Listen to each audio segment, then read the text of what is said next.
போர்டிகோவில் காரை நிறுத்திவிட்டு உள்ளே வந்தவன் நேராய் வாஷ் பேசினில் போய் கைகளை கழுவிவிட்டு டைனிங் டேபிளில் வந்து அமர்ந்து விட்டான். சாப்பிட என்னமா இருக்கு? அடுக்கலையை பார்த்து குரல் கொடுத்தான். இட்லியும் புதினா சட்னியும். விமலாவின் குரல் மட்டும் வெளியே கேட்டது. சீக்கிரம் கொண்டு வாமா. கல்லூரியில் அபூர்வா ஆடிய ஆனந்த கண்ணனை அழைக்கிறேன் பாடலை ஹம்மிங் பண்ணியபடியே டேபிளில் மெல்ல தாளம் போட்டான். மனசெல்லாம் அபூர்வா நிரம்பி வழிந்தாள். நினைக்கிற போதே தித்தித்தது, பூ பூத்தது, பட்டாம்பூச்சி பறந்தது. அபூர்வா என்ற பெயரை உச்சரித்து பார்த்தான்.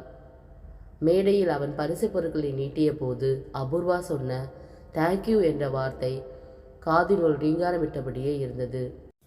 ஏன் சூர்யா, ரொம்ப பசியா? எப்போவும் நைட் டிஃபனை 7:30க்கே சாப்பிடுவ. இப்போ மணி 8:45 ஆயிடுச்சு. அதான் உன்னால் பசி தாங்க முடியலை. வர்ற வழியிலேயே ஏதாவது ஹோட்டலில் சாப்பிட்ருக்கலாம்ல. பிளேட்டில் மல்லிகைப்பூ போன்ற இட்லியை வைத்து புதினா சட்னியை ஊற்றி டைனிங் டேபிளில் கொண்டு வந்து வைத்தாள் விமலா. வெளியே ஒருவேளை சாப்பிட்டாலும் 3 நாளைக்கு வயிறு சரியில்லாமல் போயிடுதுமா. இட்லியை பிட்டு புதினா சட்னியில் நனைத்து ருசித்து சாப்பிட தொடங்கினான். ஏண்டா லேட்டு? ஆஃபீஸில் வேலை அதிகமா? இந்த சின்ன வயசில் எல்லா பொறுப்புலையும் எதுக்காக இழுத்து போட்டுக்கிற? அதுக்கு தான் சம்பளம் கொடுத்து ஆளுங்களை வேலைக்கு வச்சுருக்கோமே. அவங்கக்கிட்ட ஒப்படைச்சிட்டு நீ பாட்டுக்கு கிளம்பி நேரத்துக்கு வீட்டுக்கு வர வேண்டியதானே? படபடத்தான். இன்னைக்கு ஆஃபீஸில் அதிக வேலையே கிடையாதுமா. 5 மணிக்கெல்லாம் ஆஃபீஸை விட்டு கிளம்பிட்டேன். வேற எங்கடா போனேன்? காலேஜுக்குமா. படிப்பு முடிஞ்சுதான் 7 வருஷம் ஆகுதே. இன்னும் ஏதாச்சும் சர்டிஃபிகேட்ஸ் வர வேண்டியிருக்குதா? என்றபடியே 2 இட்லிகளை பிளேட்டில் வைத்தாள் விமலா. அதெல்லாம் இல்லை, காலேஜில் ஒரு டான்ஸ் ப்ரோக்ராம், நடுவராக என்னை கூப்பிட்டுருந்தாங்க. ஆரம்பிச்சிட்டியா? உங்கள் அப்பா மாதிரியே நீயும் ஆரம்பிச்சிட்டியா? ஒரு புடவை எடுக்கணும், ஜவுளி கடைக்கு கூட வாங்கன்னு கூப்பிட்டா நேரமே இல்லைன்னு ஓடிடுவார். ஆனால் இந்த மாதிரி விஷயத்துக்கெல்லாம் முன்னாடி போய் நிற்பார். இப்போ நீயும் உங்கள் அப்பாவை போலவே நடக்கிற. அப்பாவுக்கு பிள்ளை தப்பாமல் பிறந்துட்ட. விமலா பெருமூச்சு விட்டாள். டேடி ஒரு சக்ஸஸ்ஃபுல் பிஸ்னஸ்மேன். அவருக்கு ஹெல்ப்பாக நானும் பிஸ்னஸ்லேயே இறங்கிட்டேன். 4 பேரை நம்மளை மதித்து தேடி வந்து கூப்பிடுறப்ப போய் தான் ஆகணும். அப்போ தான் மதிப்பு மரியாதை. எவ்வளவோ பேர் இருக்கிறப்ப பர்டிகுலராக நம்ம தானே விரும்பி கூப்பிடுறாங்க. அதுவே எவ்வளோ பெரிய பெருமை தெரியுமா? சாப்பிட்டு முடித்து பிளேட்லேயே கையை கழுவினான். சட்டை பையிலிருந்த செல்ஃபோன் சினுங்கியது. ஜெர்மனியிலிருந்து ஜெகதீசன் தான் அழைத்தார். சொல்லுங்க டாடி. செல்ஃபோனை வெளியே எடுத்து பச்சை பொத்தானை அழுத்தி காதில் வைத்தான். காலேஜுக்கு போனியா சூர்யா? ஃபங்க்ஷன் எப்படி இருந்துச்சு? பிரமாதம் டாடி.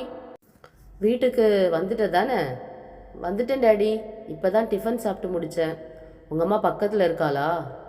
அம்மா கிட்ட கொடுக்கணுமா டாடி? வேணாம், நான் உங்ககிட்ட தான் பேசணும். நாளைக்கு நீ என்ன பண்ணுற? என்னோட பிஏ சுகந்தன் சொல்கிற அனாத ஆசிரமத்துக்கு போய் அங்கே இருக்கிறவங்களுக்கெல்லாம் உன் கையால் அன்னதானம் பண்ணிட்டு வந்துடு என்றார். நாளைக்கு ஏதாவது விசேஷமான நாளா டாடி? என்னோட பர்த்டே ஜூலை 11, உங்களது செப்டம்பர் 7, அம்மாவோடது ஜூன் 3, 2 பேரோட கல்யாண நாள் நவம்பர் 2. நாளைய டேட் எதையும் சம்மந்தமே இல்லாமல் இருக்கே டாடி. குழப்பமாக முகவாய் சொல்லியிருந்தான். பர்த்டேக்கும் வெட்டிங் டேக்கும் தான் அனாத ஆசிரமத்துக்கு போய் அன்னதானம் பண்ணணுமா சூர்யா? டேடி ஒன்று சொன்னால் அதில் ஏதாவது காரணம் இருக்கும். சொல்கிறத செய். ஜெகதீசன் சட்டென்று எரிச்சலானார். சாரி டேடி, ஏதோ ஆர்வக்கோளாறில் கேட்டுட்டேன். இட்ஸ் ஓகே, நான் ஃபோனை வச்சிடுறேன். நாளைக்கு மறக்காமல் அனாத ஆசிரமத்துக்கு போயிடு. பிஏ சுகந்தன் எல்லா ஏற்பாடுகளையும் செஞ்சுடுவார். ஷுவரா டேடி? சூர்யா தலையை ஆட்டினான். அதற்குள் மறுமுனையில் தொடர்பை துண்டித்து விட்டார் ஜெகதீசன். எல்லாவற்றையும் மௌனமாய் பார்த்து கொண்டிருந்த விமலா புருவங்களை உயர்த்தினாள். உங்கள் அப்பா என்னடா சொல்கிறாரு? நாளைக்கு அனாத ஆசிரமத்துக்கு போய் அன்னதானம் செய்யணுமா? அவருக்கு வேறு வேலையே இல்லை. அன்னதானம் ரத்த தானம்னு இருக்கிற காசு பணத்தை எல்லாம் கரைச்சிட்டு தான் உட்காருவாருன்னு நினைக்கிறேன். விமலா புலம்பி கொட்டினாள். விமலா சுயநலவாதி. யாருக்கும் எதுவும் செய்ய மாட்டாள்.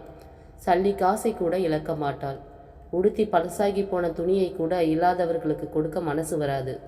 விமலாவிற்கு கடுகு போல் மனசு, ஜெகதீசனுக்கோ கடல் போல் மனசு. விமலாவின் குணம் ஜெகதீசனுக்கு நன்றாக தெரியும்.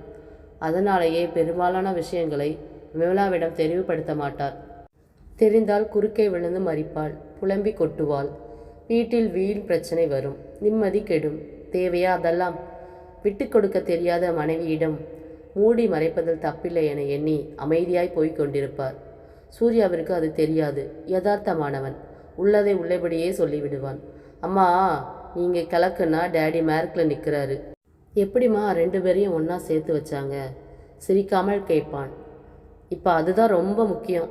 விமலா முறைப்பாய் கழுத்தை நொடித்தாள். நாளைக்கு நீயும் அந்த அனாத ஆசிரமத்திற்கு வரியாம்மா? உன் கைனாலேயே எல்லாருக்கும் சாப்பாடு பரிமாறலாம். இத்தனை வருஷமாக கல்யாண வாழ்க்கையில் எத்தனையோ தடவை உங்கள் அப்பா கூப்பிட்டவே நான் போனதில்லை. நீ கூப்பிட்டா வரப்போகிறேன். அதெல்லாம் உனக்கும் உங்கள் அப்பாவுக்கும் தான் சரிப்பட்டு வரும். என்ன கூப்பிடுற வேலைலாம் வச்சுக்காத. விமலா பட்டென்று தவித்தாள். அம்மா, உன்னை என்னால் புரிஞ்சிக்கவே முடியலை. உனக்கு எதில் தாம்மா ஆர்வம்? என்ன தான் பிடிக்கும்? டேடியை கூப்பிட்டுக்கிட்டு காசி ராமேஸ்வரன்னு ஒரு 10 நாட்கள் புனித யாத்திரையாச்சும் போயிட்டு வரியாமா? இப்படி வீட்லேயே அடைஞ்சு கிடந்தா எதுவுமே பிடிக்காம போயிடும். எதை பார்த்தாலும் எரிச்சல் தான் வரும். என்னையே எடுத்துக்கோயேன். இன்றைக்கி நான் அந்த காலேஜில் நடந்த ப்ரோக்ராமுக்கு போகிறதாவே இல்லை. டேடி தான் வற்புறுத்தி போக வச்சாரு. அங்கே போன பிறகு தான் இவ்வளவு இனிமையான தருணங்கள் இழக்க இருந்தோமேன்னு புரிஞ்சுக்கிட்டேன். வருத்தப்பட்டேன். அவங்க கொடுத்த வரவேற்பையும் மரியாதையும் பார்க்க நெகிழ்ந்து போயிட்டேம்மா. பேசிக்கொண்டே சட்டை பையினுள் இருந்த செல்ஃபோனை வெளியே எடுத்தான். காலேஜ் ப்ரோக்ராமில் எடுத்த ஃபோட்டோஸ் எல்லாம் காட்டுறேன், பார்க்குறியாம்மா என்றான் கண்கள் மினுக்க. விமலா அதெல்லாம் காதிலேயே வாங்கவில்லை. இதெல்லாம் உங்கள் அப்பாவுக்கு தான் பிடிக்கும், வேணும்னா அவருக்கு அனுப்பி வை. தன் அறையை நோக்கி போய் கொண்டிருந்தாள். நீ சொன்னாலும் சொல்லலைனாலும் இந்த ஃபோட்டோஸ் எல்லாத்தையும் டேடிக்கு அனுப்பத்தான் போகிறேன். நிஜமாவே டேடி ரொம்ப சந்தோஷப்படுவார். தோள்களை குலுக்கியபடியே ஹாலில் கிடந்த சோபாவில் போய் அமர்ந்தான். நிதானமாய் ஒவ்வொரு படத்தையும் செல்போன் கேமராவிலிருந்து எடுத்து வாட்ஸ்அப் மூலம் ஜெகதீசனின் செல்போன் எண்ணுக்கு அனுப்பத் தொடங்கினான். இந்த பொண்ணுக்கு தான் டேடி பரிசு கிடைத்தது என்று தலைப்பிட்டு கண்ணாடி பெட்டுக்குள் இருக்கும் வெள்ளியால் ஆன நடராஜர் சிலையுடன் தலையில் காலேஜ் குயின் கிரீடத்தை சுமந்தபடி அபூர்வா நிற்கிற புகைப்படத்திற்கு தான் முக்கியத்துவம் தந்திருந்தான். விதி வேடிக்கை பார்க்க காத்திருந்தது.